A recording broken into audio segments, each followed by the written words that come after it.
I feel like I already. I mean, we can talk about this really quickly. Why use MTG colors? So I sort of just discussed it, and you can give your thoughts on it because I know that you play other games. I know that you play LoL too and whatnot. Um, I think that League of Legends pro players, as well as just people that only play MOBAs, are very limited in their experiences from a strategical perspective. And I think that Magic, or Wizards in general, out of all of the card games, have done a really good job at trying to capture the essence of various types of strategical approaches, and thus colorizing them, or in addition to colorizing them. Yeah, I mean, Yeah. outside of just the colors, like there's loads of areas in like Magic that people don't necessarily focus on so much. Like it's not even like not a pro level. Like the idea of having the best deck for a tournament isn't like a high level concept. Loads and loads of people are trying to find what the really good deck is for that tournament.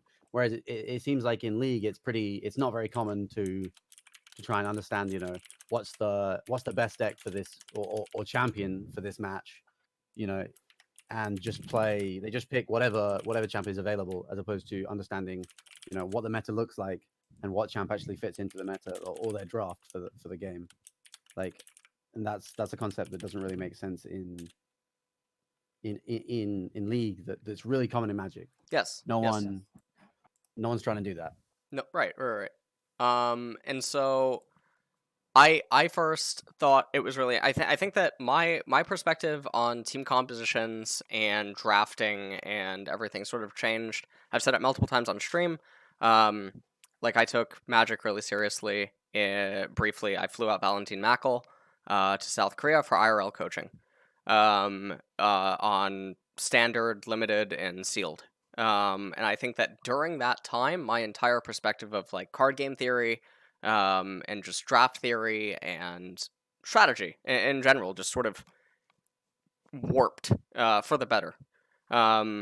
And I think that in League, that's when I started realizing, hey, this is actually, it's going a lot deeper than what people might perceive it as. But also, there's a lot of very glaringly obvious flaws that I think are able to be easily defined using the color pie of Magic, like within team compositions or like approach to the game. And I think the other thing, you know that I talked to Abe. I don't know his last name. Yeah, I saw. He linked me because I'm Yeah. Corrigan. Yeah. So I talked to Abe, and one of the things that we had talked about is like, so for instance, in sealed or limited formats, or even constructed in trading card games, information's concealed, whereas in League of Yeah. Legends, information is not concealed. Yeah, it's all face up. You shouldn't see egregious draft mistakes. Right. You shouldn't see egregious draft mistakes. And the thing about drafting in League of Legends is that you're sideboarding in real time, which makes the matchups disgusting. Yeah, you have a time constraint, but the draft isn't that complex. There's not that many champions they can realistically pick. Like if you're 3 picks into a draft and they have to pick their top laner and you've already picked, there's only like 15 champions that are viable probably to be picked. Right. You can narrow it down. To see egregious mistakes, like you can kind of just map the draft. You should be able to map your draft to a decent degree, and like the time constraint shouldn't be. I can't see that the time constraint should be like a problem when it comes to like pro drafts, at least. Right. And one of the I remember I wrote like a novella to Papa Smithy like maybe 10 days ago or something now at this point. Because there was a conversation that I had in chat that was focused around like one of his replies to me during one of the LCS co-streams, where he had made a comment about how my ideal drafting world wasn't practical to coaching. And I disagreed because the amount of champions that are actually necessary is not what people think.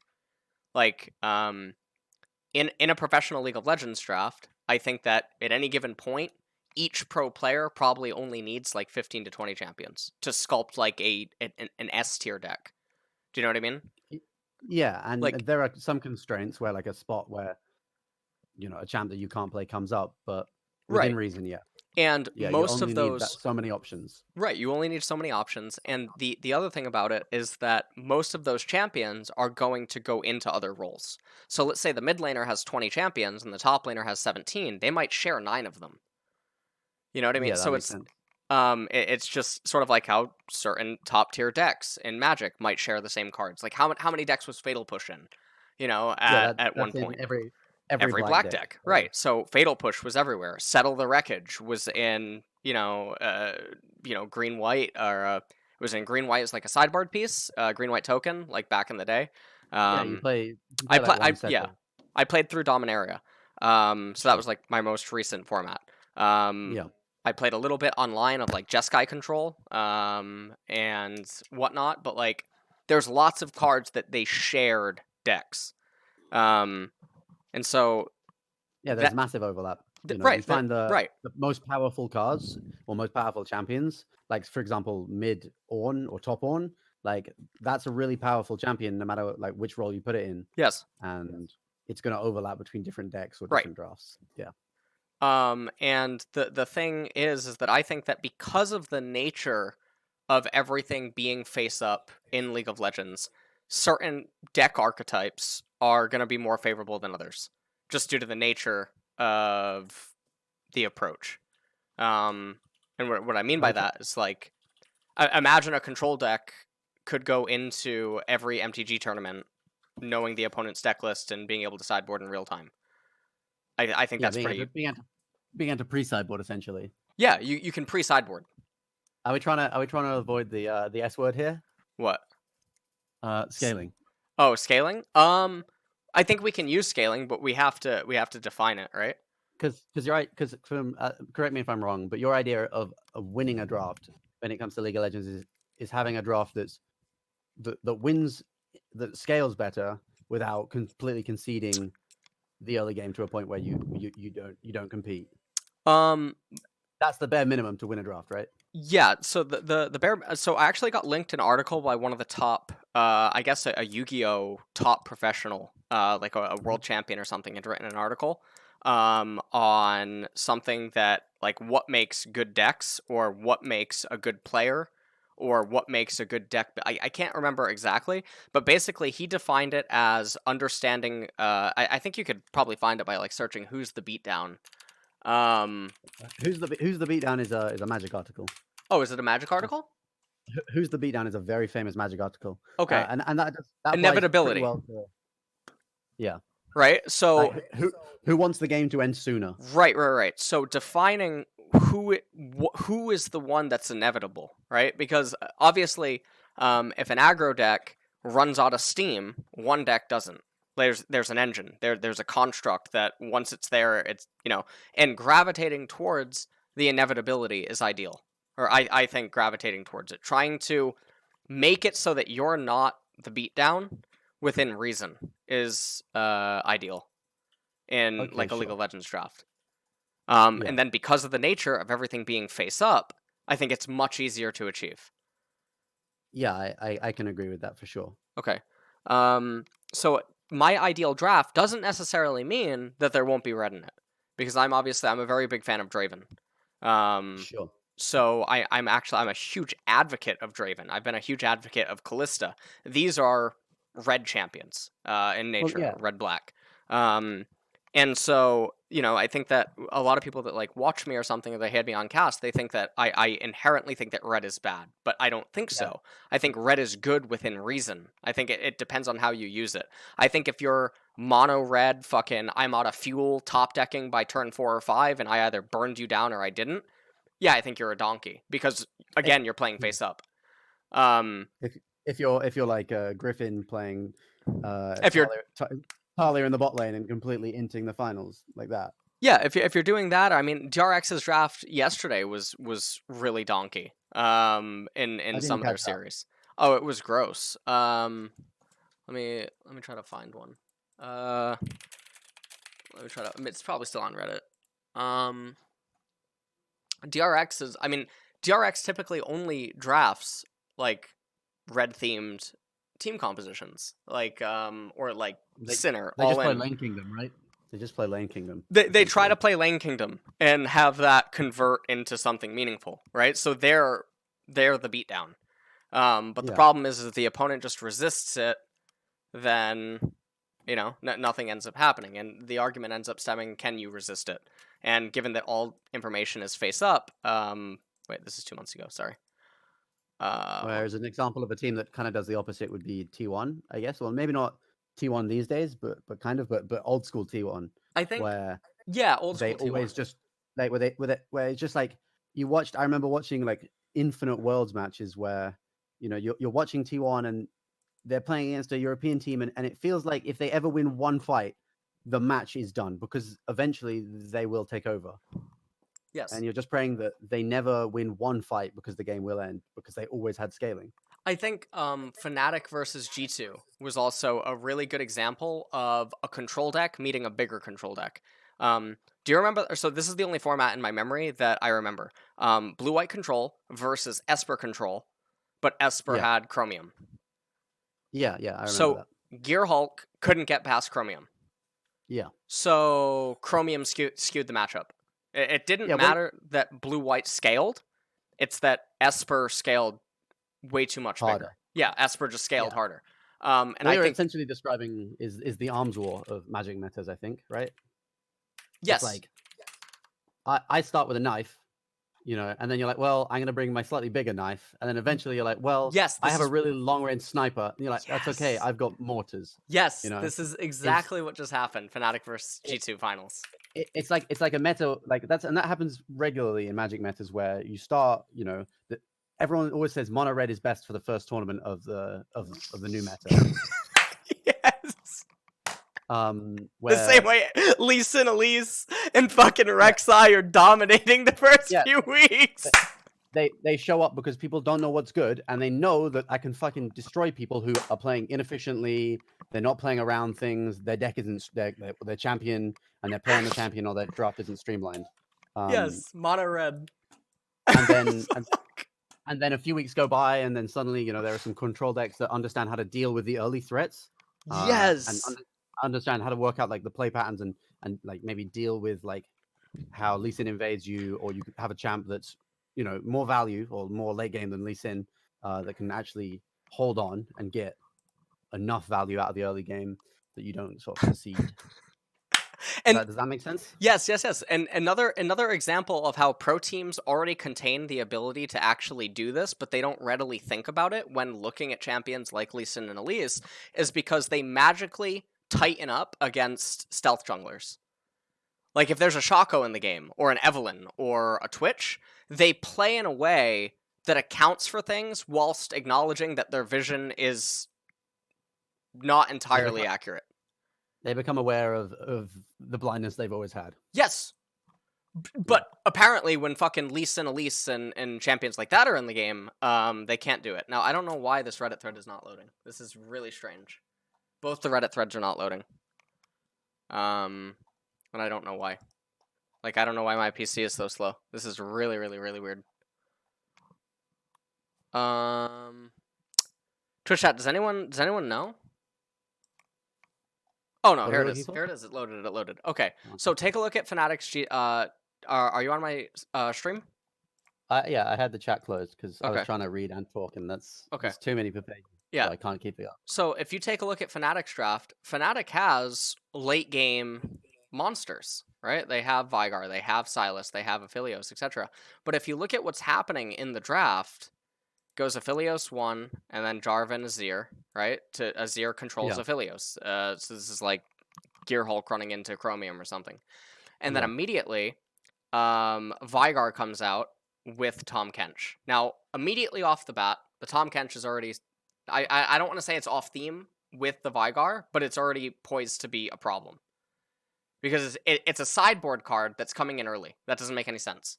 Because everything's face up. Because the goal of Tahm Kench is to protect your carry, right? Yes, and there's a lot of weaknesses to this card. But there's no, like, you're picking a card that protects your carry against a comp that doesn't necessarily threaten it that much. Yeah, I'm trying to think of like a way to describe Tahm. Like Tahm is like Tom's like a wall, right? Like defender wall, right? Yeah. But it doesn't have reach, and the opponent can just go flying. Like, what do? Opponent just drafts pure flying because they saw that you had a wall early. So it's like you're placing. Yeah, go ahead. You're putting in like a countermeasure for a threat your opponent hasn't really presented in this case. So like, either not picking a support or picking, I don't know what a specific example of a more generalized support pick would be, but would Right. be So more would be more optimal in that spot. right. So there's a lot of weakness. Now, obviously, sometimes in Magic or Yu-Gi-Oh or Hearthstone or anything, sometimes cards that even have this are just too busted not to play regardless. Yeah. Um, but that's always going to be assessed within reason. Like clearly, Tom Kench is not um in that status. He's not giga broken overpowered. Definitely not. Okay, Yeah. so Fnatic, they see the Azir, they see the Jarvan, and now they have Vigar, Tom, and Aphelios. But already the Tom's too early. So then immediately, the clapback here is that Ornn comes in. So now both Ornn and Azir don't really need to interact with Tom because they just have modes that don't care about him, right?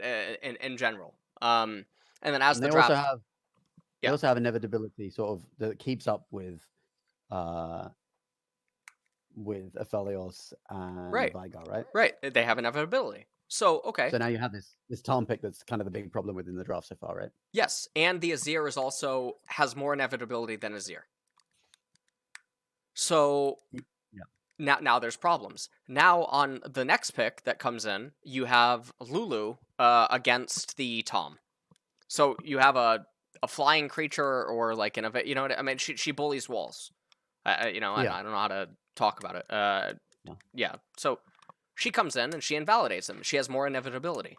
She's interacting more with her own teammates and champions than Tom could ever hope to with his, while also punishing the fact that he exists. Sure. Um, Sure. and then now, why does Lee Sin come in? Because it's a good jungle pick, Kappa. But like, okay, so you get what I'm getting at. They have Yeah, I mean, Aphelios. they're playing a comp that at least the first 3 picks looked like the defensive facing, like protect my AD carry comp. That's kind of what they were saying when you Yeah. pick Tom Kench. And then you say, well, what if I have a Lee Sin that just sort of dives in? So what the fuck? What is the point? Yeah, what you've drafted like a slow, controlling, protect my carry, go late game comp, and then Lee Sin doesn't seem to fit with like that idea. It's like a fine champion in the jungle, but like how does it team fight with your team? Right. It doesn't like if your idea here, like I guess if we want to talk about colors because that's why I'm here. You would say that like you're maybe trying to draft towards. You're definitely not trying to draft aggressive. You're drafting. I don't know what you want to call Aphelios, I think, but you're definitely trying to like accrue for the late game, and then picking. I guess Lee Sin would be like some kind of red card, Yeah, something. he's read something. Then you just throw that card in there, and it doesn't doesn't combo well with the cards or the champions you already have, and B is completely against the idea of what your comp is trying to do in the whole game. Right. So yeah. No matter what, though, like the inevitability on the side of Fnatic is worse than that of G2's, and their champions are off theme, and some of their champions don't even regardless of being off theme, they don't even interact with G2's champions. Yeah. So there's major draft flaws that are present. This looks like this. It doesn't even as like someone I would definitely wouldn't consider myself any kind of expert. Like you can look over this draft and it makes sense. Like any kind of expert at all, it makes sense that G2 are just totally fine early. Like have no weakness early. Like even probably have a good bot lane, right? Yeah. Like Lulu's so good against Tom, and then you outscale. So it's like where's the problem? Like what can go wrong here? Unless you hard in early game. Right, because you as 5 professional players know Lee Sin must try to get early advantages. Yeah. And as long as you can take a little bit of sacrifices just to ensure that doesn't happen.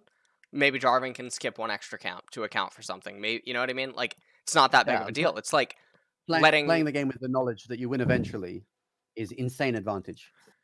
Yes. Yeah. Because like that's fucking it. Like you know, like letting an extra 4 damage go through because you know that it still won't be enough to bring you to lethal. You know, like so it's totally fine. Like this is just a control concept. So anyways, so yeah, I just wanted to talk about that. Like DRX, we'll just go over it really briefly. Like DRX's game 1 draft or like their game 2. Like both of these are like, what the hell's going on? So yeah, let's see this game 2 draft. This looks quite interesting. It basically says, can I win in 10 minutes? Oh Jesus Christ, that comp is all in. Which I don't like. If you're gonna go in, right, you should usually try and find a way to go all in. Yes. Does that make sense? Yeah, it does. It does. Like once you've committed to Zig's bot, you're kind of like, well, we have to gain a commanding lead in the early game, because like by the time Senna gets going, you're just like Ziggs is going to be irrelevant.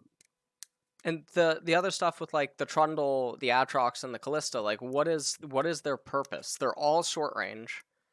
They all can't go the distance. I mean, Callista can scale relative to the opponent's team comp if the opponents have to come into her, if they're all also short range. But because the drafts are face up, that doesn't end up being the case this time, and she finds herself with a lot of problems in the later stages of the game. They're outranged entirely. They're out-controlled. And the inevitability factor is on the side of T1. Yeah. So it's another problem where I philosophically think it's really hard to make all-in red type of comps work unless you're drafting them in response to an all-in red type of comp. Or at least it ought to be that way. Because of the everything's faced up. I mean, I guess if you can see that your opponent's playing too greedy, or you know that there's like a part of the meta where like people are running comps that are like really weak to your particular type of aggro. Like, I don't know if I haven't played Ziggs Javan bot, but there are like different like bot lanes that are particularly greedy, like the Sona Taric stuff that used to be played where it was like super greedy, and then if you pick the all-in like Pantheon Talia or whatever the bot lanes that people were playing were, like they've gone so greedy, they've taken it so far that you can then just all in mono red, crush them, and hope to roll the game before they ever get a foothold. That's a reasonable time to play aggressive, right? Yes. I think that's fine. When you sense weakness, then you can pounce.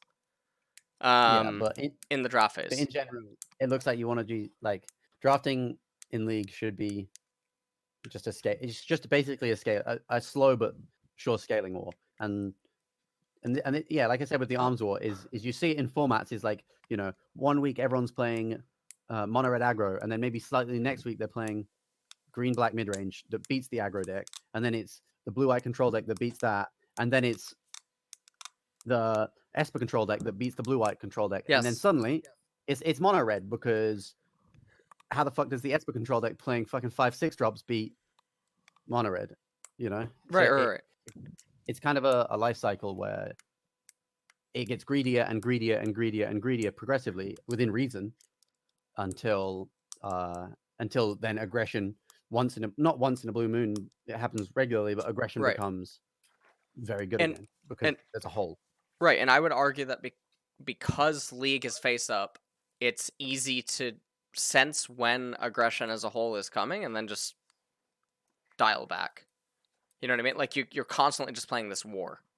Like, okay, if you're not gonna, you know, because Tolkien is actually asking in chat right now. He says, "Isn't your point in LoL that with a very short duration of the draft, you can always try to put yourself in the controlling position? What happens if both teams go for that?" So I think that Fnatic did try to go for that against G2, and we likened it to blue-white control versus Esper control, where G2 just had more scaling the entire time. And I would say that that's Fnatic had a fundamentally flawed draft in areas, but I think if both teams try to go for this, there must be ways to accrue edges in certain areas, and then that becomes the minigame. If that...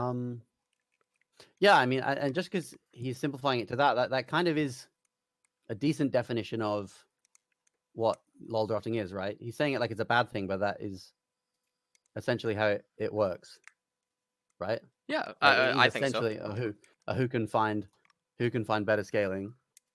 Yeah, because information's face up. So why would you draft mono red when the control deck can sideboard versus you in real time? Okay, sure. Um, do we wanna start going through the colors yeah. then? Let's start doing this. Yeah, let's start doing this. All right. So that was a brief synopsis. So okay, let's define colors. Let's start with red first because this is the one that everyone's so familiar with, and whatchamacallit. Okay. So let's start with red because this is the one everyone's familiar with. So what to you is red? Red Brief Vega. Yeah, this is unfortunate. Not unfortunately, but it's not. It's difficult to explain complex this difficult too simply. You need to simplify, Yes. but within reason. Like in talking about a complex thing, there's going to be complexity. But mono red is having aggression, but not necessarily to end the game. Just aggression to gain advantages, either in gold or tempo, to gain resources early, so that your opponent has to sacrifice resources, give up tempo just to deal with your early aggression, and hopefully you can snowball those advantages into a win. Or you just smoke your opponent and easy win. That's mono red. Okay. So I just Yeah, wrote having relying on aggressive play in order to gain resources early in order to force opponents to concede things early to force a win. Yeah. So red in nature, I mean there's high risk, high reward stuff that can come with red. Obviously. And it's not like red can't have late game. Because red can have late game. But it's gonna be a volatile late game. Yeah, red is usually, it's not even just a volatile late game. It's a late game that requires you to have accrued some advantage or tempo in the early game usually. Volatile. So I'm trying to think of like,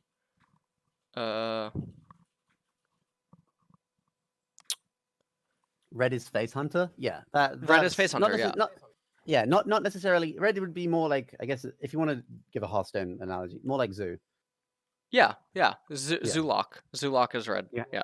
You have to have either acquired board control or advantage. It's not just smoke. You need to have accrued some advantage early. I think red is also pretty straightforward with what it's trying to do. Relatively linear in its plan. Yeah.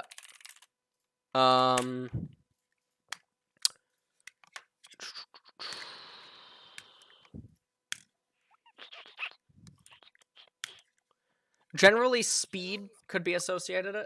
We could probably say speed is a factor. Fast, or aggressive. Yeah. Okay. So is that a good enough definition for red? Having relying on aggressive play in order to gain early. Sure, yeah, we can go back and adjust if there's anything. Yeah, we can go back. Yeah, we can go back and adjust. Yeah, red goes burr. Yeah, pretty much. Yeah, red goes burr. Yeah, red goes burr. Yeah, we'll write that in there. Okay, let's do blue. Just stealing chat's jokes, easy. So okay, what is your definition of blue? And then I'll paraphrase off it and write it down and then adjust. This one is probably the most difficult, but I would say something like trying to control the game. I'm trying to think of the best way to sum it up. Because you can either say blue is like counter spells, which is just direct answers to your opponent's spell, and drawing cards. So yeah, so I'm be accrual of resources. I'm writing like control, manipulation, denial. I mean, I want to put cheating in quotation marks. In the sense that it's coming up with things from elsewhere, or it's making. You know what I mean? I don't know how to define cheating in quotation marks.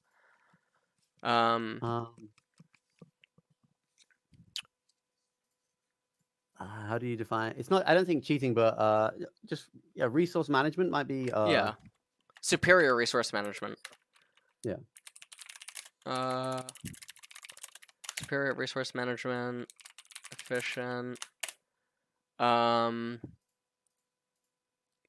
I mean, we could say overly efficient, but control, manipulation, denial, superior resource management, efficient, evasiveness, right? Evasion comes under blue, yeah. Yeah, evasion,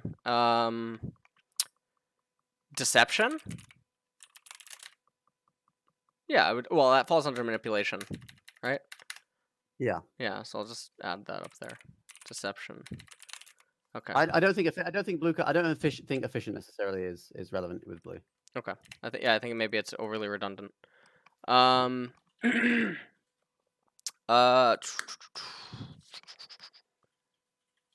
uh So then, I guess you can talk about green. Yeah, we could go into green. Let me just like paraphrase what blue is. I mean, would you classify blue as generally scaling more? Not always. Yeah. Uh, You could say blue goes monka. That's You're really trying to go in with the monka. Listen, I'm here for my boys in chat. You're here for Twitch chat. So some people in Twitch chat are saying that blue associates tempo. I think blue juggles tempo. I don't think that it's always synonymous.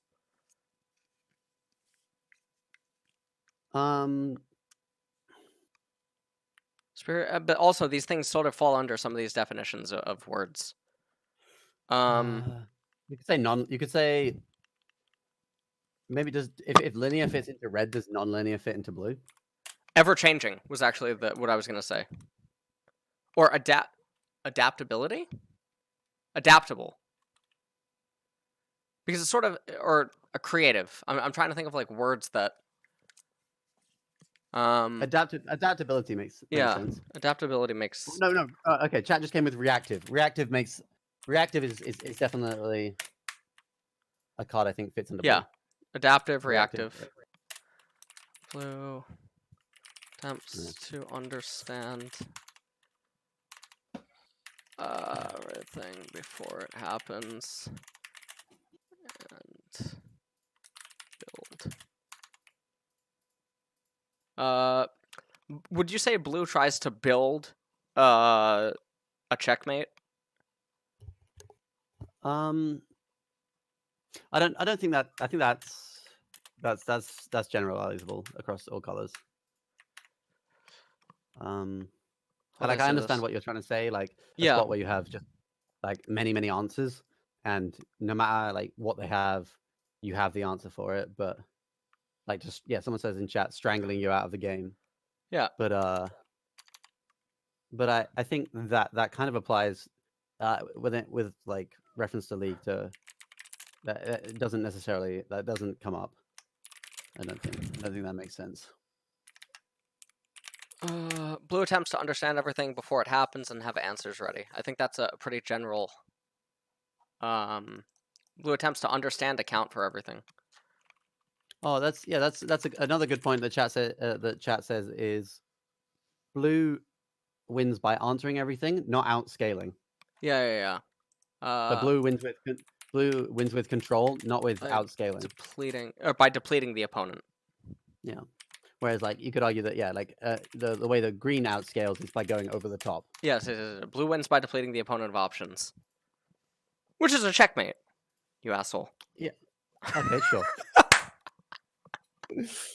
Yeah, but in the game of chess, if now we're a chess magic fucking league stream, then everyone's trying to checkmate. Yeah, but checkmate is achieved by blue, not necessarily by actually killing you, but by making you concede. Okay, sure. Just boring you out of the game. How many times has a Teferi actually ulted? Any chures? Many times. What? Many times. They ult and then they make you exile all their permanents, and they just won't concede. Yeah, it's all these BN, like all these fucking pro teams. So BN, they never scoop. Oh my god. I see you calling games at the 20-minute marks, and I never see them concede. Oh my fucking god. Teferi, there used to be a guy at the shop that would get mad He was like a casual, but he was always there. He would get mad that no one would ever let Teferi ult. They would always scoop before Teferi ults. He's just trying to have a good time, exiling all the opponents. He's a mono red player, of course. Yeah, nice. He's fucking drooling on himself as he tries to win by turn 4. Any Blitzcrank? Any mono red Blitzcrank players in the chat? Fuck. Oh my god.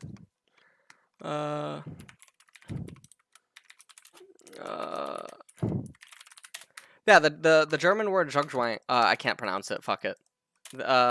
Accurately describes it. All right, let's do white. People hear me talk about white a lot. Oh wow, there's do you know who Paulo Vita Damarosa is? Is he in chat? Yeah, he's in chat. He's literally the world champion. No, I know. He watches my streams. Oh yeah, okay, yeah, he's in chat. And wait, hold on. Let me VIP him. What's his? Oh my god, that's just his ID. Hello, yeah. We've tweeted at each other. Does he like Black Lotuses? Does he like Black Lotus? I don't know. I think every Magic player is at least a fan of the card. I mean, maybe not, but it's. I VIP'd him. I know he plays League. I know he plays League, but I heard a rumor he might be gold. That's my first question. Karibo, leave me alone. Which I would find really interesting. A literal world champ is in the chat. Wait, PV. He says PV, he's a big fan. I gotta take a screenshot of this. Wait, PV, are you what rank are you in League? Because I was thinking, I asked this to my friend Pete, who's a really good Magic player, but also a really good League player. Whereas I'm like decent at both, I think ish. Okay. But I remember hearing that people like some other pros were really not very good at League, and that surprised me because I thought there should be like a heavy carryover, like the same people that are very very good at Magic, like PV's, like PV's a visionary when it comes to Magic. Like he's silver. Yeah, he says he's silver. He's silver. Like the idea that like his brain could be so large, but like then be silver, because like silver is like beyond pleb territory, like the sort of the 3 head you need to be in silver is like I can't sort of understand that you could be literally the world champion and arguably best player of all time, but also a 3-head silver player. It's crazy to me. Yeah, no, it's actually nuts. It's actually nuts. Oh man, I don't know. Says big brain, slow hands. Big brain, slow hands. All right. Does he agree with our definition so far? Let me see. Where is he? He just said that someone flamed him and told him to check the leaderboard. That's all. Right now, I think Red is about trying to narrow down the areas of interaction in the game. You're hoping to either win the game before the opponent has a chance to cast their spells or make some. Ooh, okay, I like that. I'll just copy paste his definition, and we'll make this all clean later. Do you believe there is merit to? Oh fuck, dude, I haven't been seeing his messages because I didn't have him VIP'd. I feel so bad now. Can I replace Valentin Mackel? Do you want to get him in here? What? PV? Yeah. Yeah, I mean, absolutely. Okay. Can you DM me or Discord?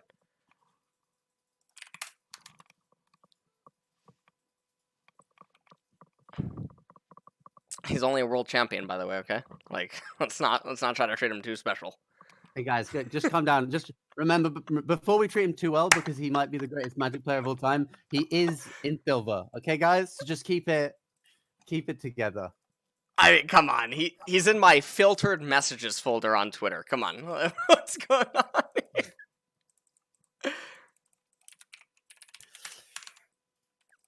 All right, hold on. Let me tell him my Discord and let him add me.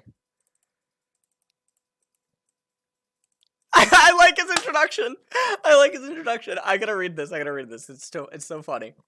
You mentioned on stream that you wanted Valentin Mackel to join, you and Matt, but couldn't make it happen. If you're looking for a replacement, I'd love to join. I know everything about MTG. That's true. I know. I literally, if I had to call the GOAT, it's Paulo. So, like, I have to disclaimer everything I say, but Paulo can literally just be like, "I am the best." Oh my god. Actually true. It's like if Faker says something, if Faker buys Morellonomicon, I buy Morellonomicon, you know? Oh my god.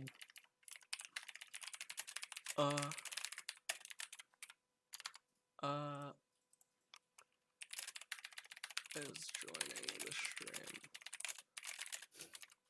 Okay, I'm just changing title and updating stuff. Wait, is he silver on Brazilian server? Oh my god. Wait, what is your Twitter handle? It's fault. What is it? It's just Matthew Foulkes, my full name. What the hell? Not even got a blue tick. Oh no, you don't have a blue tick either. That's outrageous. I know.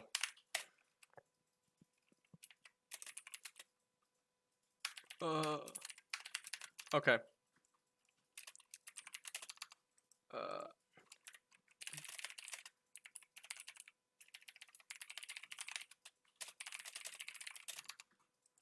Okay, let me update stream title. Oh, I gotta follow him. I don't follow him. What the hell? Okay. I think he added me on Discord, and I'm gonna add him. Okay. So this should be fun. 1 second.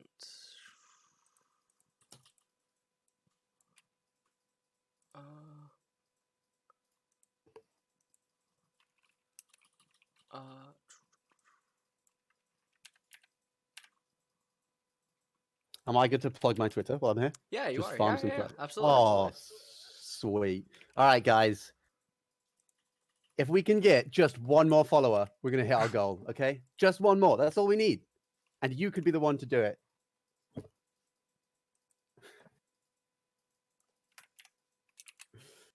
Wait, I'm not a mod. This is egregious.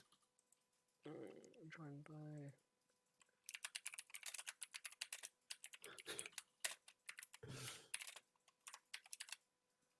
Do you guys know each other, by the way? I've spoken to Paolo a couple of times. I've met him a couple of times. PVDDR, right? Yeah. But I wouldn't describe. I definitely wouldn't. He is someone I look up to, but definitely wouldn't be able to class him a friend. Okay.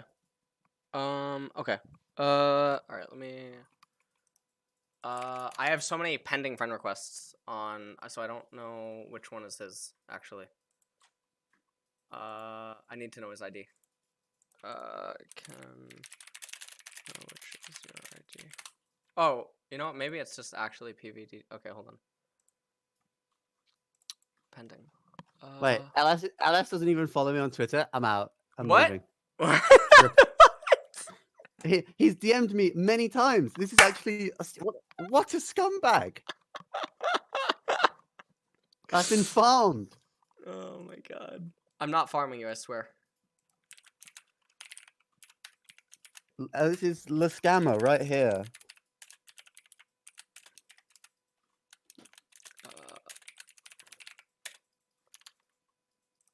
Okay, let me just so people know. All right, I'm gonna add him to the call. Okay. Sure, go for it, man. Okay, I'll follow you at the end. I'm not gonna lie. Slightly hurt that I'm second in the list of guests, you know. But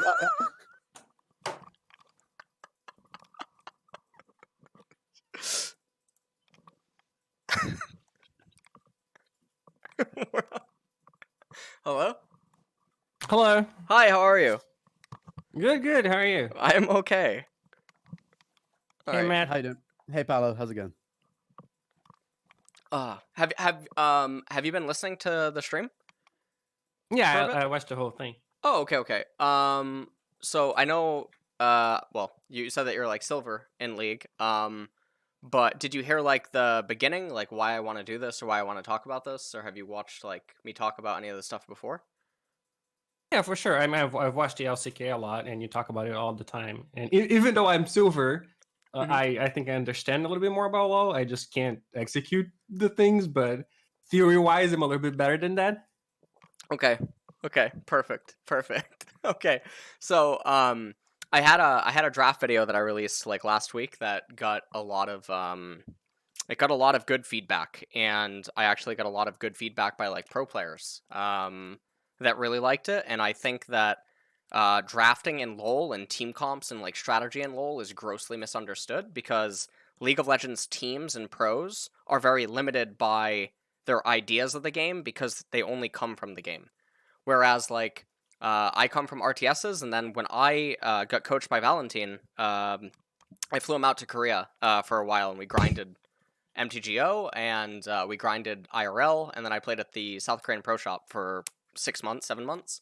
And I took it really, really, really serious. I won a qualifier, and then I got denied because of my visa.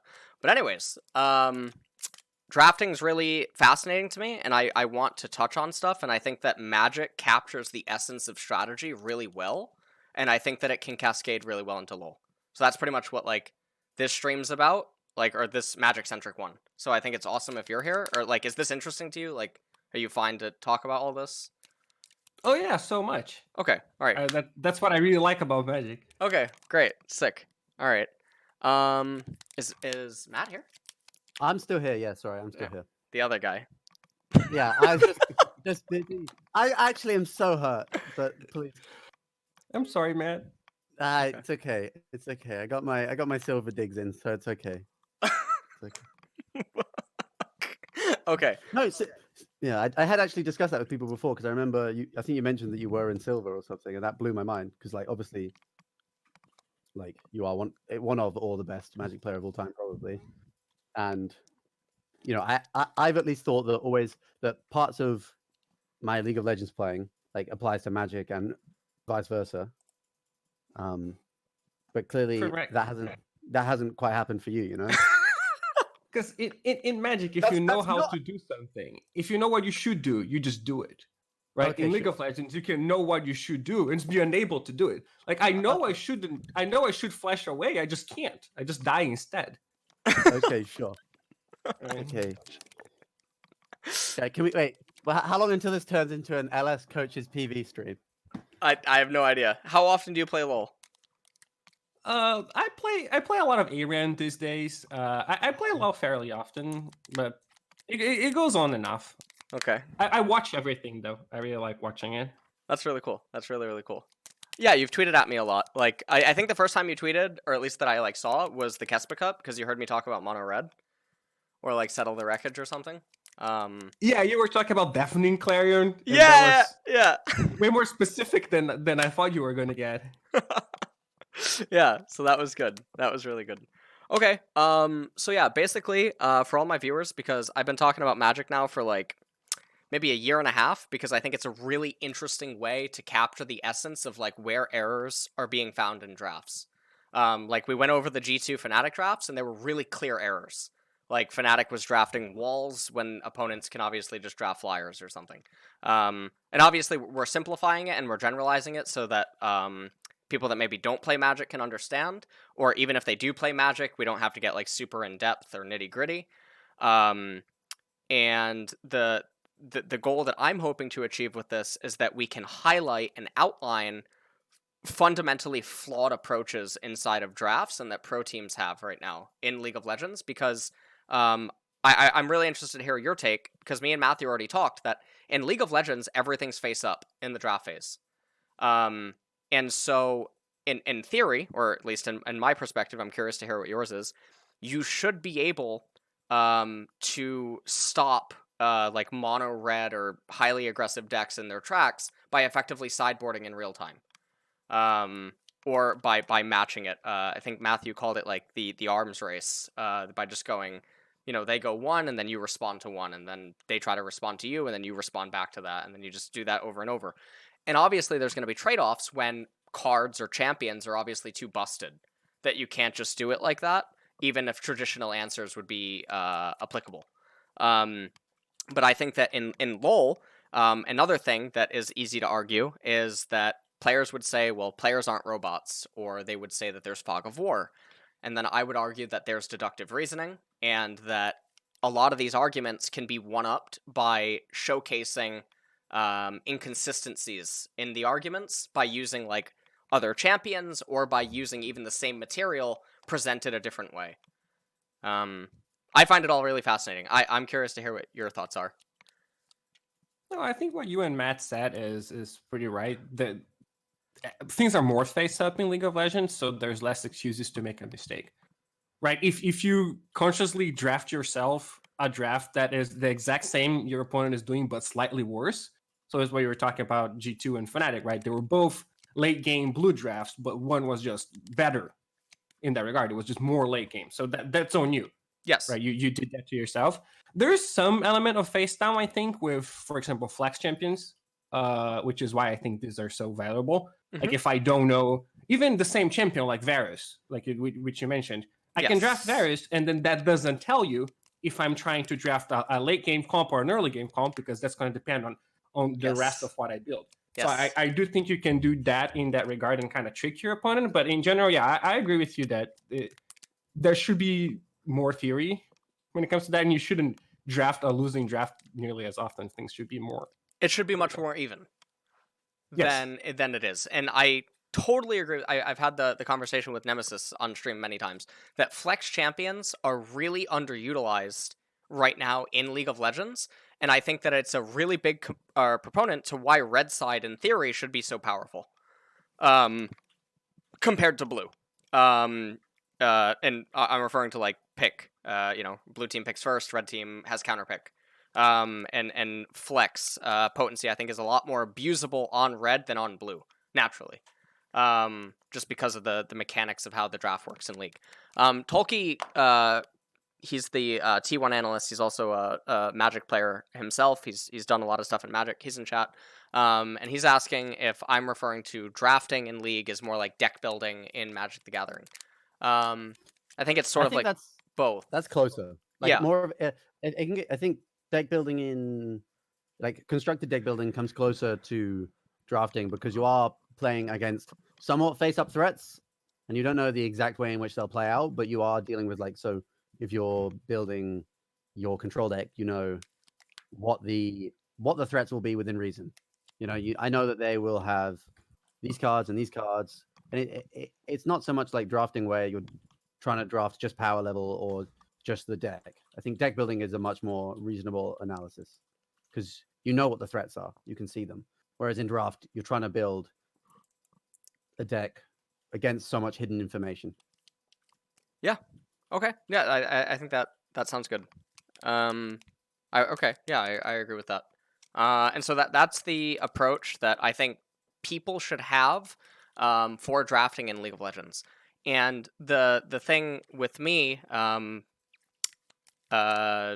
is that like I've talked to several MTG players that are highly rated, whether it be on MTG Online or they have some good tournament finishes, and they've been playing for years, so they were former like gold pros or something. And a lot of them, if they seem to be high rated, they seem to be able to point out flaws and errors in pro drafts pretty easily, right? So that's where I argue that this is not a Magic the Gathering or a League of Legends thing.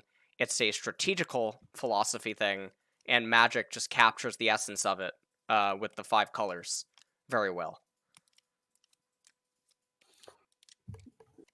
I mean, I guess like you're just asking about like the kind of minds that do well in Magic are the same kind of minds that look at the game strategically. Whereas like Paolo said, it's his hands are too slow. His hands are too slow and his brain is too big. So like it makes sense that there would be. You're saying the brain is too big part. I just said the hands part. Okay, the hands are too slow. We'll just leave it there. And like you said, if you take people that do well in a strategic game, that like, because solo queue isn't about that, right? Like solo queue's not about whether you can out pro draft your opponent. That's an irrelevant skill, which is probably why you find so many good, really, really good League players that really aren't going to understand how to draft because they got picked up by a pro org, not because of their sick counter picks and their understanding of how the late game is going to play out in one comp versus another. They got there because they're insanely good at playing their Lee Sin or their Jarvan or whatever, and they made it to top of challenger. That's why they're successful, right? Yeah. But I do have one question on this, LS, if you can clear that up. What Matt's saying makes complete sense to me. But at the same time, aren't there just analysts and coaches who do this job for the players. Like in theory, the player doesn't need to be able to draft, right? They're just picking whatever they're told. Doesn't the coach draft at, or how does that dynamic work? This is a Pepe laugh moment. Yeah. This is a he doesn't know. Yeah, he doesn't know. He doesn't know. Oh my Do you god, wanna why did I do it? No. Do you want Did to I answer say LS? something horrible? I think, well, LS's point is that those, correct me if I'm wrong, those people don't exist. yeah, It's they don't the- exist. The coaches Oh, are really?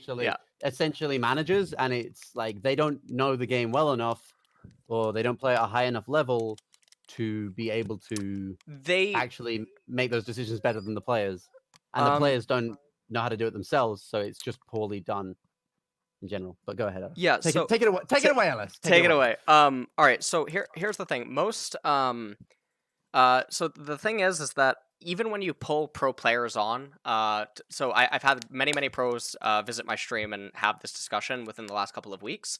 I think there's a bit of a famous VOD that people could look up. It's like me and a handful of people, as well as one of my housemates that's also a coach, that's high MMR, discussing problems when it comes to drafts and practice for pro teams. And I think that was done last week. So basically, coaches in League of Legends, it's strange because they're not better than the players on, in terms of skill level most of the time. And even if they are high rated themselves, that doesn't mean that they have a lot of knowledge about the game overall. They could be very good at a specific thing.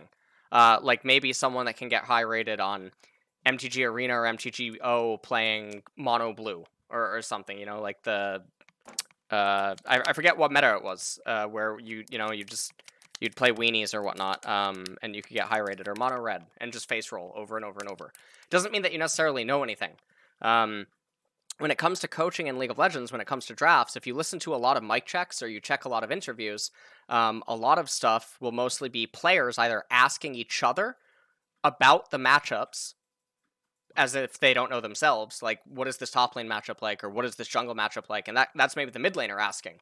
Or maybe the AD carry is actually, he doesn't know anything about the mid matchup, or the jungle matchup. So then how can the AD carry actually give his own input into how he slots into the draft? It just doesn't make any sense. Because they have very limited amounts of information, and they speak almost from their own subjective position within the draft, and it's incomplete. And so my argument, or that I've had many conversations on stream with, is that there ought to be players that make efforts to really understand the fundamentals of these matchups, champions, and stuff at a pretty high level. But there's never been a need for people like that, and there's never been a demand. And so they don't currently exist. Wow, that's crazy to me. It sounds like that there should be a market for that. Like, do you know Peter Dunn? Yes, we actually argue many times. Okay, yeah, because he's a Magic player, and he was the coach for Splice, and I know Yes. that he was involved in more things. So I thought it was just a more No, common Twitch thing. chat. I keep saying the wrong things, huh? Yes. Ah, God. It's like it's scripted. It's almost like it's. Paid actor, boys. Paid actor. Oh no. Okay, so just knowing like Magic drafting and stuff like this doesn't mean that you intrinsically understand the champions or the matchups. Could we agree on that? Yes. So then if you don't actually understand the champions and the matchups, then how can you draft?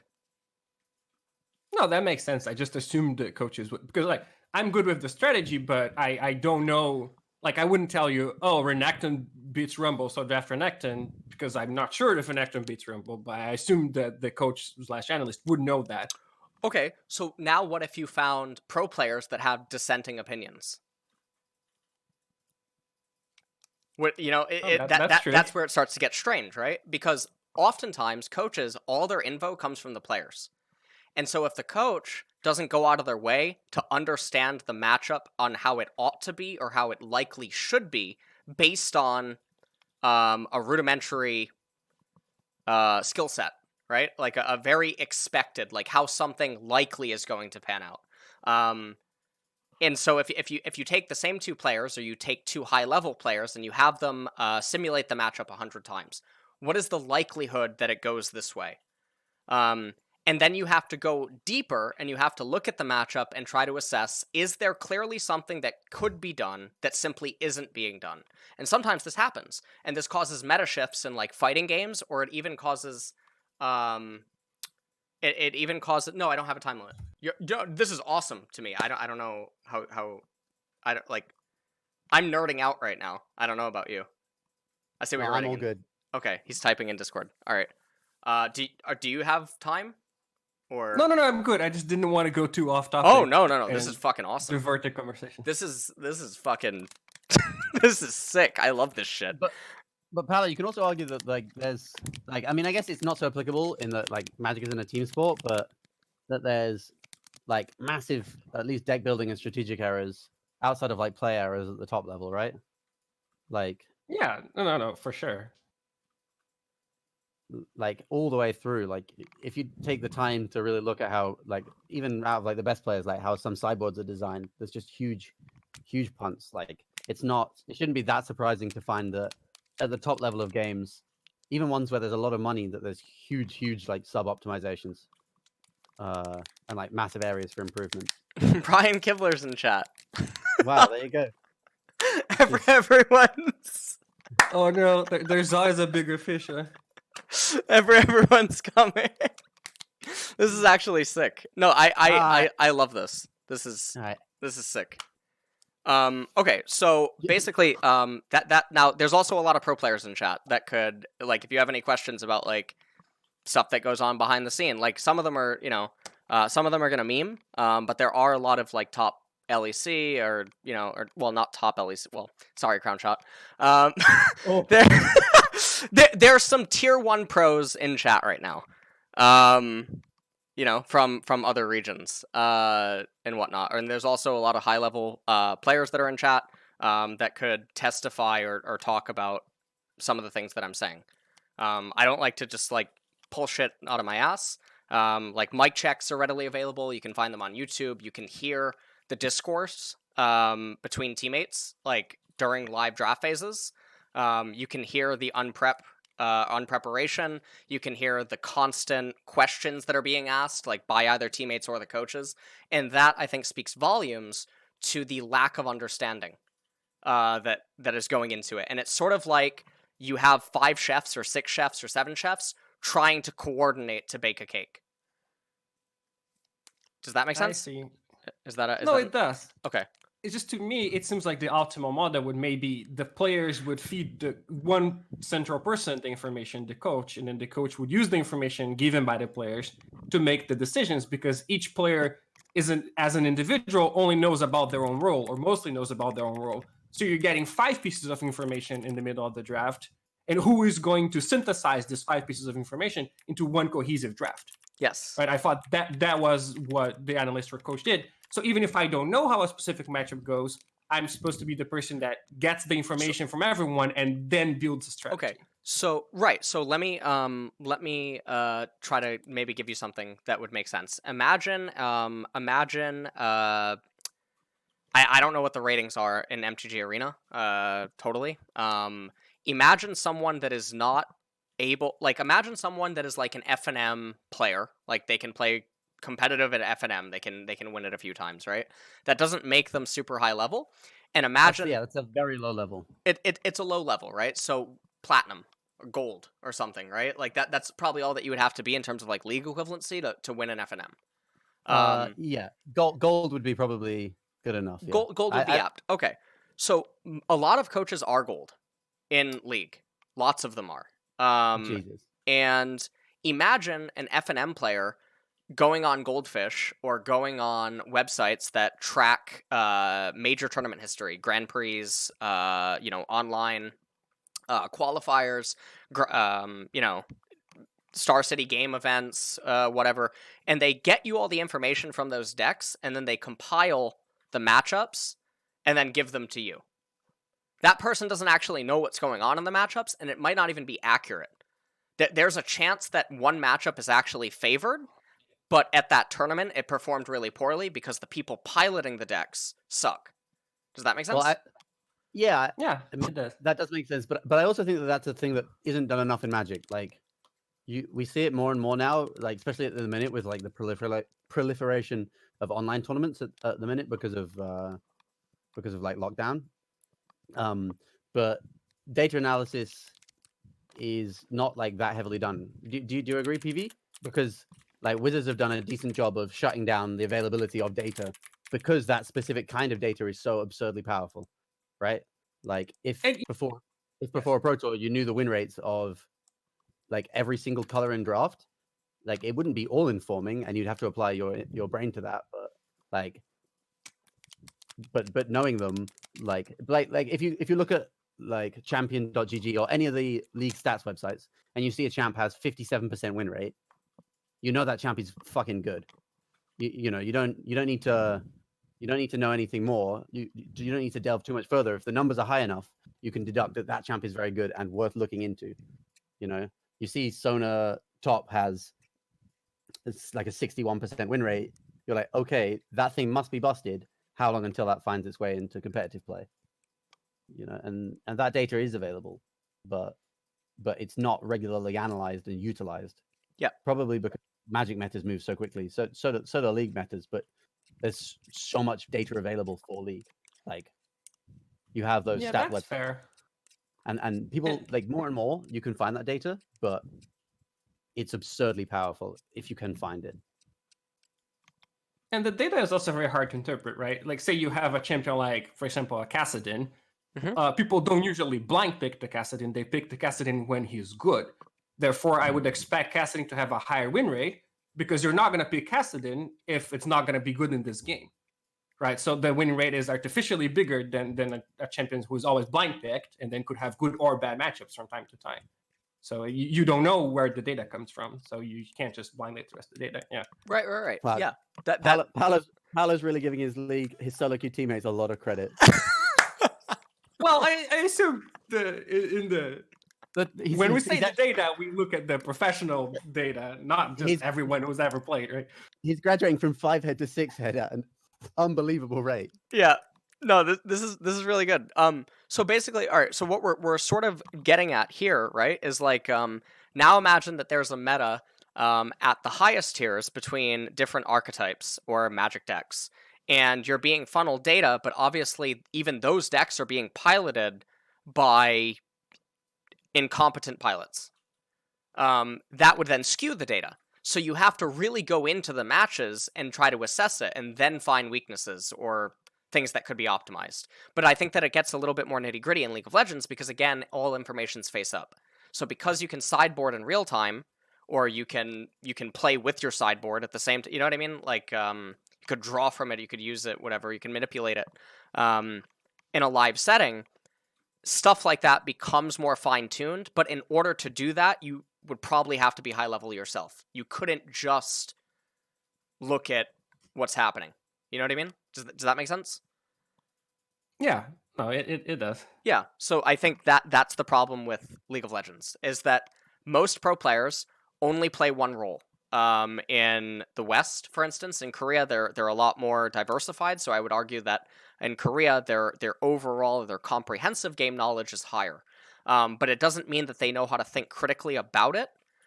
Basically, they're good pilots, but they don't know why what they're piloting works or how it comes together. Sort of like someone that might be really good at playing a deck at a high level, but they can't deck build themselves. So I think that that's somewhat common. However, inside of teams, like I was referring to before, inside of mic checks, you'll hear players, the mid players, say, hey, how's the bot lane matchup? Or, hey, how's this jungle matchup? Hey, how's the support matchup?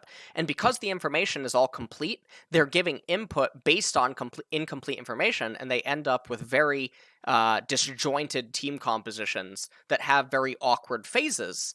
And then they all might not actually play towards the inevitable end goal. For instance, an analogy that I could give, and I apologize, my last format that I played for the qualifier or whatever was Dominaria, so we got to go back in time a bit. Maybe you have Gearhulk on field, and you could swing and kill the opponent in 4 turns, but you could just hold back Gear Hulk and reach the inevitable end by resolving Teferi or getting a second Gear Hulk. There's no reason to risk swinging with Gear Hulk. They top deck a creature and they swing in for lethal. You know what I mean? Like, having the Gear Hulk as the added blocker to account for variance or reduce variance and manipulate things more in your favor would be ideal. Because you know that inevitability is on your side. Does that make sense? Obviously, in the game specifically, it can go deeper, but I'm trying to give like a generalized analogy. No, it does. It does make sense. Okay, so imagine, so all too often in League of Legends, this happens in pro play a lot, where they'll have the Gear Hulk, and it'll be a top deck war, but obviously because you have the Gear Hulk, and it's untapped, you are knocking out so many of their creatures as reliable top decks. So you leave your Gear Hulk untapped. There's no reason to swing because inevitability is on your side. Maybe you have Azcanta that's powering you up, so you're cheating cards every turn, etc. There's too many pro teams that would attack with Gear Hulk because all they see is, oh, I win in 4 hits. What they don't see is the top deck creature that can come in and kill them, and there's not a reason to do that. And so it's like a 25% Baron call when you're 95% to win if you don't try that. Yes. Or a 50-50. A 50-50 would probably be more likely. Like, there are so many teams willing to coin flip when they can just sit back for 3 minutes, nothing changes. They take Dragon, and then they have Soul or something like that. They don't need to risk like early fights or late game coin flips, or they don't play to their comp enough. The analogy that I like to use is you're sitting in a chair and someone has a gun to your head. And the person says, if I pull the gun, or if I pull the trigger, 70% of the time the gun will misfire and you're free to leave. But if you wait 10 minutes, the chance goes up to 85. If you wait 15 minutes, it goes up to 90. If you wait 25 minutes, 95%. If it were ever real life, or if it was your tournament life on the line, you would always say, I wait.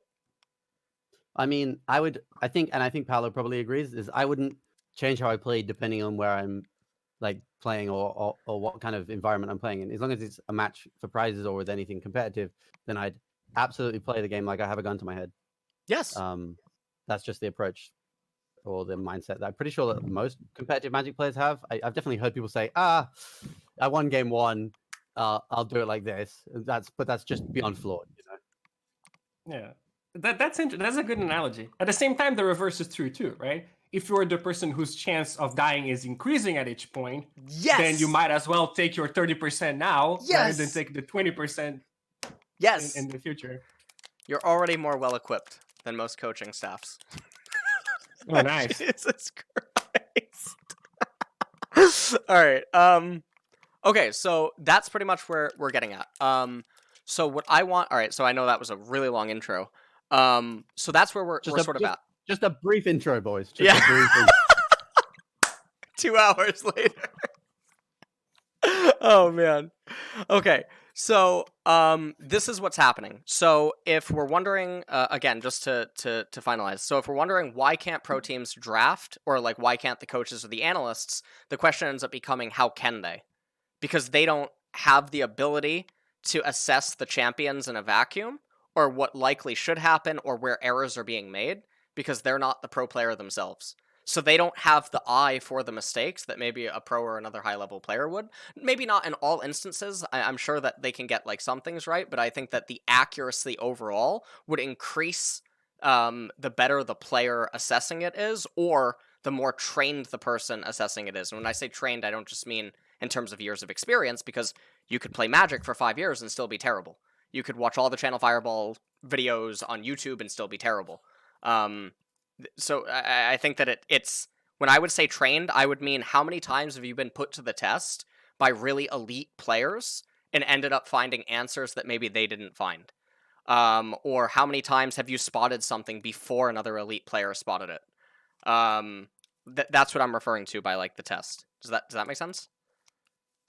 Yeah. Okay. Definitely. Okay. All right. So what I wanted to do, this was intended to be a 2-part stream. So I don't know if you're open to that, but if I could have you back for the second part, I think that would be awesome. If like you're free. Oh, definitely. Okay. So what I want to do is I want to basically outline for League of Legends players the generalized theory or philosophy of all the Magic colors, because I think that they encapsulate what strategy is, or what you're trying to achieve, if that makes sense. So we were doing red. I don't know how you feel on like the generalized red definition. I think it's good. I think what you and Matt talked about is pretty accurate. Okay. And what do you think about blue? I think red is the easiest one to define, right? So Yeah, red and blue I think are the easiest because they're on the opposite sides of the spectrum, right? They are the other ones get trickier. But blue, I think, the way I think of it, blue is the color that wins by default, right? If the game goes long enough and no one's won, then you've won. So you don't need to win the game. All you need to do is not lose the game in the first 40 minutes of the game, and then you're going to win. It doesn't matter how. Like, there can be one win condition in your deck. The game will go long enough that you'll find it. So just don't lose, and then you're going to win. Inaction is action for blue. Yes. Yeah. If nothing's happening, then you're winning the game. Yes. Okay. Would you say just play safe? Just play safe. Easy. Class. yes? Just don't lose. It sounds so funny. Okay. Can't lose if you don't lose. Yeah. Okay. Okay. Well, red will lose if it doesn't lose, right? Red has to win. That's the difference. Yes, red has to win. Yeah. Red must win. Okay. So inaction is action. Nothing happening is winning for blue. Would you say that blue generally is scaling? Yes. Okay. In general, I think there are exceptions. In general, Yes. Is it? Yes, that would be the parallel with League of Legends, I think. Yes. Blue is a big scaling champion that scales up to 6 items, and then if nothing's happening, and that's Kipler. 60 minutes into the game, you're gonna win. Okay. All right. Let's. Do you want to do white or do you want to do green next? Green, I think I'll is. see you. Green. You want to do green? We'll I let want to do Twitch green. chat 'Cause I decide. feel like we have a. Okay. You want to have Twitch chat decide? Twitch chat. I see a lot of greeners in chat. I see a lot of green. We have a lot of greeners. Okay, let's do green. We'll come back to white. Okay, so what do you think about green? Or what do you both think about green? I think green is the idea of not necessarily so like blue is the idea of control and essentially running your opponent out of options and seizing control of the game, whereas green is a lot more linear and essentially like ramping to go over the top of your opponent. Would be part of sort of my idea of identity for green. What do you think? Yeah, green is tricky. I think my parallel to green in League of Legends would probably be power spikes, because the way I think about the green decks, they play like some elves early on, and then they accelerate into one big thing, right? So they're gonna play a 6-drop at the time where everyone else has a 4-drop. So they are ahead of the curve at that point. They're more powerful than anyone at that given point in the game. But then they don't scale that well later on, and they don't necessarily do a lot of stuff early either. So I would compare green decks to maybe a comp that, this comp is really good with exactly 2 items. And then before that or after that, it's not that great. So you have to win the game doing your point of power. Does that make sense? Yeah. So I'm writing down curved power spikes, harmony, ramp, funnel. I think that these are general ideas. Like when I think of green champions in League of Legends, I think of champions that they don't win by themselves; they win by enabling other champions, like in the game, or like they have key item spikes that come online typically earlier. Like I don't know if you know. You must. You know the champion Ivern. Yes. Ivern ramps really fast because his items are all cheaper, and he enables his teammates in a very obnoxious way that can be very overbearing. But I would also say Ivern is sort of like Simic in nature because of like other mechanics that he has and how he interacts like later in the game. I think that most League champions generally are 2 or 3 colors. And I think that just stems from Riot's design of the champion. The 4 abilities plus like how they might interact with like passives. So I guess you could say 5 abilities. I think Riot has made it so that there's not very often just a one color champion. Although I would think that maybe Darius is really close, or Yeah, something. Darius is just like a good example of exactly mono red. And then you might have other examples of that. Yeah, Olaf is another one, right? Olaf is another good example of a champion that essentially just has one function. Yeah. So okay, let me try to put this into words or something. Green. What would be like a generalized description of green without just using descriptive words? Sort of like what we did for blue and red. Well, it's tough because in Magic, green is like it has the bigger creatures. Like it's Yes. all about combat. There's no tricks. There's nothing. It's just big creatures. Yes. So I don't know how you would maybe like one dimensional, but that doesn't necessarily. I don't know if there's a description that would translate very well to League. Without using words, let's just describe. Supportive, generally. So, well. Yes. Yeah. Yeah, that the green does that too with the elves and stuff. Yeah, it supportive, you could do that. Amplifying, supportive, amplifying. I mean, we capture that with harmony as well. Mid game. Oh yeah. Forcing things is pretty good with green. Relative to like their power spikes. Usually linear, right? Yeah, coming over the top. So what you're doing here is you're using a different classification, right? Like you're using blue and red to classify when the champions play early or late, and then you're using green to classify how they play, like by themselves or supportive. So you're gonna end up in a position where things are either blue or red, and then either green or not green. Yeah, so I think in League, because of Riot's approach, I think that red and blue are the overarching colors that are present within the game. And then I think that green and black are supporting colors, and I think that white is sort of like neutral in League. Or at least that's my experience and how many people I've talked with, like that come from Magic that also play League, seem to have that stance. I think Paolo's point of defining. Matt, you're robotic. Oh. Drop the call, rejoin. So you would be able to classify any champion as either red or green, regardless. Either red or blue, regardless of what else it is. Like it's just a scale where red is one side and blue is the other, and then the champion is a percentage red or a percentage blue. Yeah, I think so. I think very seldom is there maybe going to be a champion that doesn't have either like a blue or a red vibe. And I think that's just how... Yeah, you're good. I think that's just how Riot's made a lot of the champions. Okay. I think it becomes a lot easier to define the colors once you start with the premise that red and blue we're talking about speed or when, and yeah, like Paolo said, the other colors talk more about how. I think if you want to define colors like that, then it becomes a much easier and also potentially much more useful exercise, because then you're trying to draft the hows together and the whens together, right? Yes. You're trying to draft things that do the same thing at the same time. Yeah.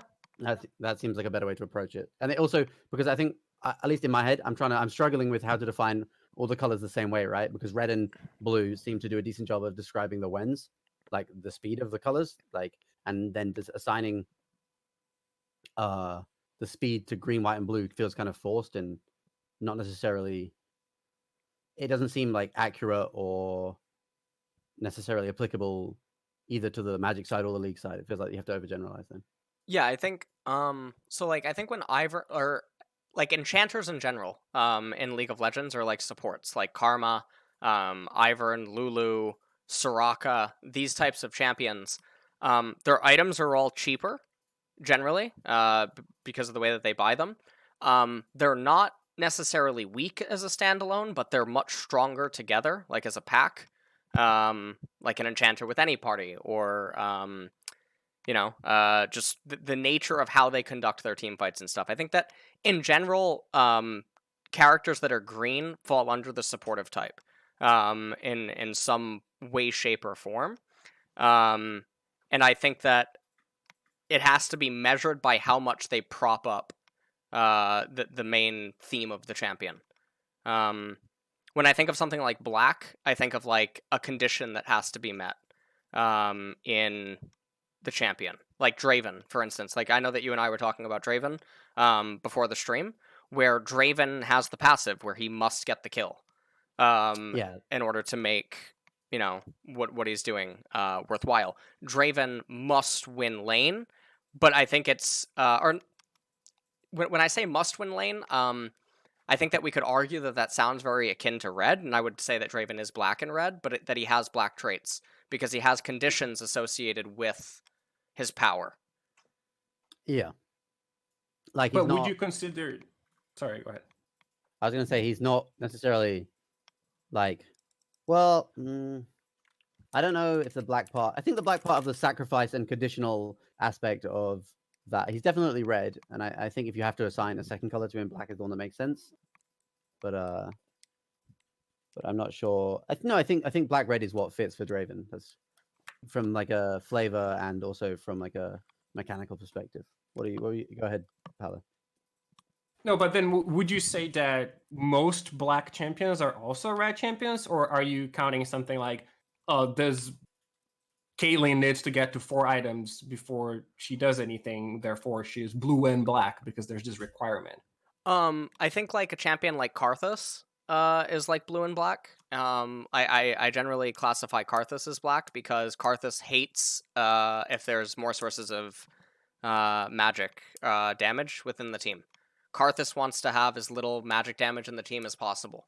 And if there's other sources of magic, then he gets weaker. And so like that's... And if you don't have any magic, then he's grossly powerful. If you're willing to make that sacrifice, or if you're willing to appease him with that, then you get a lot of power from him. But I would say that he's blue because of all of his speed and the control that he offers, like around the map via his Requiem, the terrain warping that he has with his passive in Death. I think he has a lot of aspects in that regard, like slowing down opponents. I think of Karthus as black blue. I think of a champion like I believe me and Matt were talking about Shaco before the stream. We talked about Shaco as like Grixis, where he's very red and blue, and then he has the black aspect where if you can't do what he needs to do in order to fuel his like red and blue aspects, then he ends up just being a really dog champion. If that makes sense. Okay, yeah, it does. Okay. Yeah. Matt, did you have anything to add on that? Oh, Tolkien. Yeah, go ahead. Tolkien's in chat, desperate to jump in and tell us why we're all wrong. And I mean, to be fair, it's a difficult subject to easily and concretely define because both League of Legends champions are multi-dimensional and so are the colors in Magic. So you do have to simplify at a point. But I think that the way that like you said, blue-black, if you want to define black as having like a trade-off or a sacrifice or being conditional, then that's a reasonable way to do it. So for you, black is more conditioned to the draft? Like the Karthus thing is not necessarily something that has to happen in the game, but how you draft? Black around him, but Draven is something that has to happen in the game, so I guess it can be either. Yeah, it can be either. I think like in the middle of a draft, if you're going for Karthus early, you then restrict yourself. You can't include more aspect. You can't include more magic damage, or it wouldn't be ideal. Or I think that conditions need to be met for him to come in later. Like the stage has to be set for him. Is that making sense? Yeah, it does. Okay. So you think Karthus is a very bad early pick because it tells a lot about your draft to the other team? Yes, and without harming yourself. Like you could pick Karthus and pick more magic damage, but then you're hurting yourself. Because I don't think that you're fulfilling ideally what he wants to achieve, or where his power really stems from. And then I would obviously, I talked about this with Matt before the stream. sometimes, just like in trading card games, be it Hearthstone, Magic, Yu-Gi-Oh, Pokemon, whatever, there's going to be cards that are just too busted that it doesn't matter what their traditional answers should be. It just doesn't work because they're too strong. And I think like Karthus at one point was that way, but he's not anymore. There was like a time where Karthus could just be picked super early because he did too much, and he was just too powerful. It didn't matter if he had weaknesses, it's that they couldn't be kept in check. That's just an example of a card just being too powerful, though, right? Or Yeah. a champion being too powerful. Yeah. And when it comes to drafting, like you factor in like, is this champion so powerful that it doesn't actually matter whether it's a good choice in this specific spot? If it's so good, I'm trying to think of things that have been busted, but because you have bans, so like if something's that powerful, it's just unplayable. Like you can't play it at all.